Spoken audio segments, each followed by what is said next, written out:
All right, so I haven't uploaded a video in a while. I've been busy with this new mechanism, but I'm gonna just kind of explain it pretty quickly. This is the new PTO.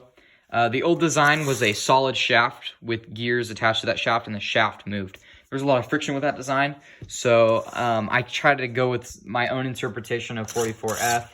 I think it's pretty similar to what they have, but I'll just start off over here. So this motor is the thing that powers both the lift and the PTO. Just a gear and a chain.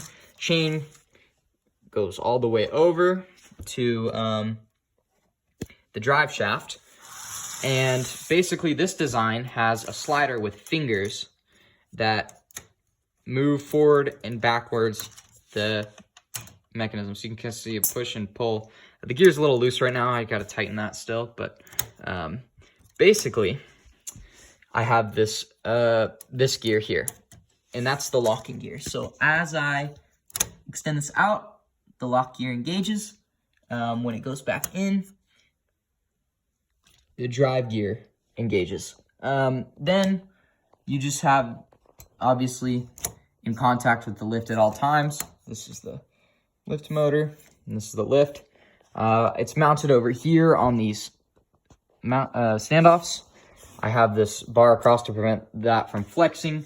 I have these rubber bands. I would recommend using a dual acting piston instead of a single acting piston, because a single acting piston will be fighting the force of the rubber bands, whereas a dual acting doesn't have that. And there's a lot stronger pulling force on a dual acting piston than just a couple of rubber bands.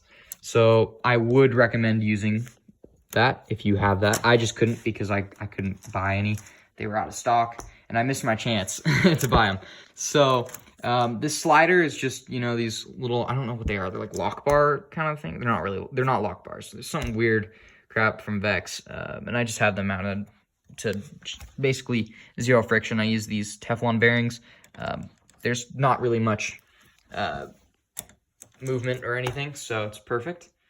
And down here, you can kind of see, basically it slides back and forth. It's just, it doesn't want to, so I'll angle that. But I have, the shaft is a lock bar, and then the lock bar attaches to these standoffs that go all the way over. The whole mechanism slides on it. There is nothing holding it in between. Little friction as possible. You have to drill out the gears for this, which was kind of a pain. So if you have access to, they like to wander, the drill bits. So if you have access to like a drill press or even a milling machine that you can use, like, you can use end mills on, that would be perfect for this.